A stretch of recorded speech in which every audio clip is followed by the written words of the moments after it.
George Fitzmaurice, born here in Listowel in 1877 and died in Dublin in 1963. He wrote amazing short stories and plays, and here is Denis Hobson with a blend of fact and fiction as he spins a story on George's wartime experiences.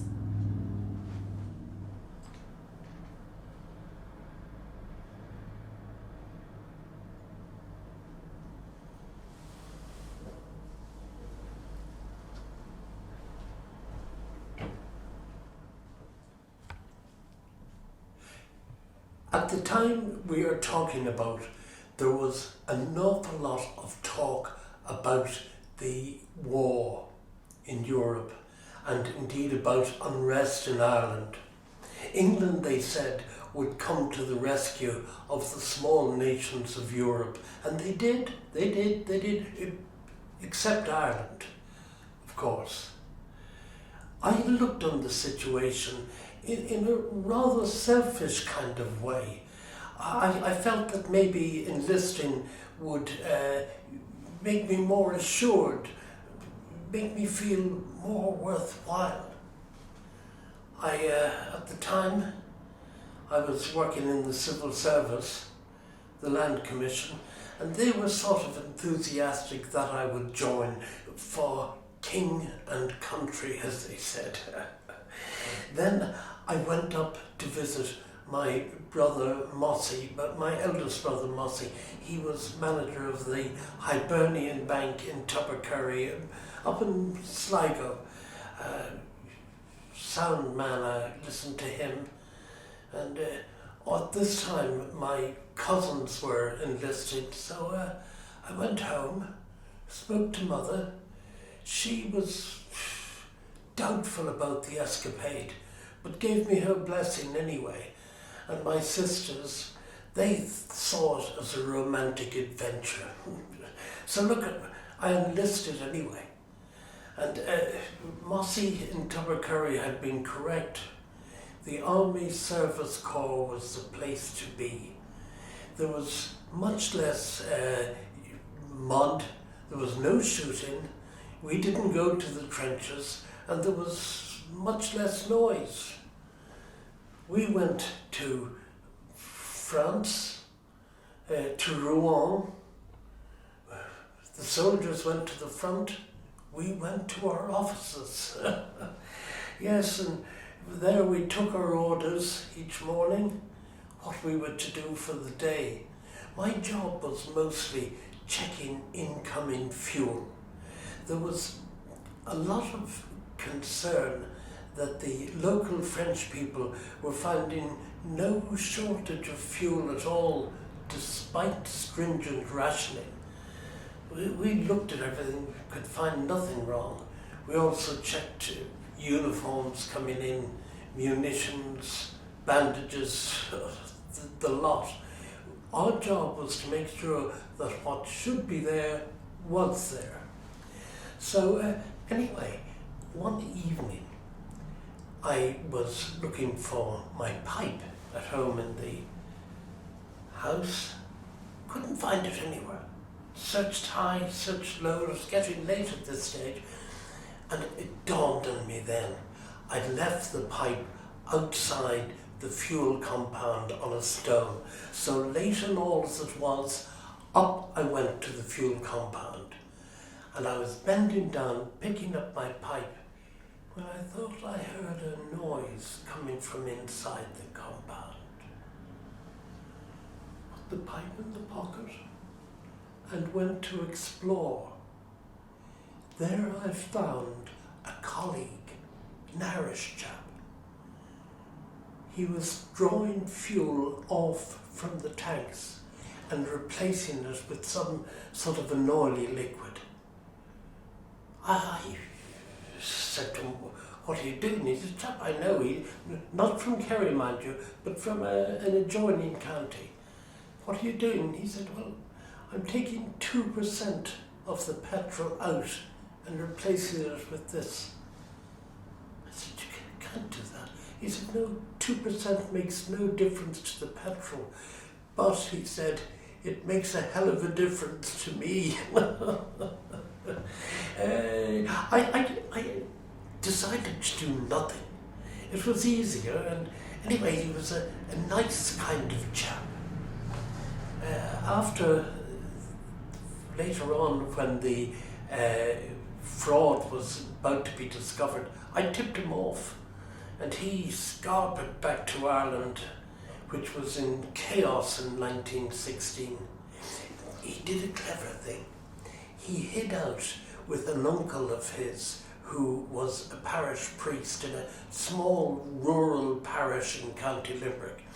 And with him, he served Mass every morning and did the garden and handy jobs around the place. Stayed there for 4 years, came back up to Dublin with his ill-gotten gains and bought a lovely little pub. He always was very appreciative of what I had done for him, and he looked after me very well. Later on, when he handed the pub over to his son, when he was retiring some years back now, he instructed his son to look after Mr. Fitz. And he did. He looked after me very well up until he sold the pub, only a year or two ago. Yes, Rouen was a busy place at that stage. The streets were full of nurses coming and going to their hospitals. The yards were full of locomotives and men, and the ports were full of Chinese coolies. Men coming, men going, singing as they arrived and headed to the trenches, broken, battered as they headed for home. After a few years in Rouen, it dawned on me what was happening, what this war was all about. It was about pride and about money. Pomposity, if you like. There was some chap, said it was a case of donkeys leading tigers, or lions, I think he said. And the officers were definitely, most of them, donkeys. Not sure that all the men were lions, but some of them surely were. We used to get leave a few days here and there, and sometimes I would go up to Paris. It was only 70, 60 miles up the river. And Paris, it was a lively city then. Even in the middle of war, it was a lively city. There would be music and dancing girls and other types of girls too, Yes. One occasion, I had enough furlough built up to head home for Ireland, and I headed home for Duagh, for Kilcara Beg. Beautiful, hard to come away from. What was there? My sisters, my mother. A lot of talk in Ireland at that stage about independence and other big ideas. I knew then what I know now. Big ideas can be very, very dangerous. When we came back to Ireland, I came back to Kilcara, came back to my job in the civil service, and things were changed. Particularly the civil service utterly changed. Then there was the Civil War. Terrible, terrible time. I kept my head down and survived it. Then the Civil War was not one bit civil, and the Great War wasn't one bit great either. What had you got at home? Georgina and Una. Oliver, who was working in Killarney at the time, would come home, and he took an interest in the farm. He advised the girls on their lives and on their fowl and on their gardens. He controlled the whole household. Georgina's trouble was big. I tried to advise her, but no, she wouldn't listen to me. It was all lolly. The baby was born in Killarney, supported by Oliver and I suppose Una too. Stillborn, my eye. The child was fostered out to a couple, 2 or 3 fields away from us. There they were, very hard for Una, reminded every day of her foolishness. He's a fine, big chap, knows nothing of the truth that is in his blood.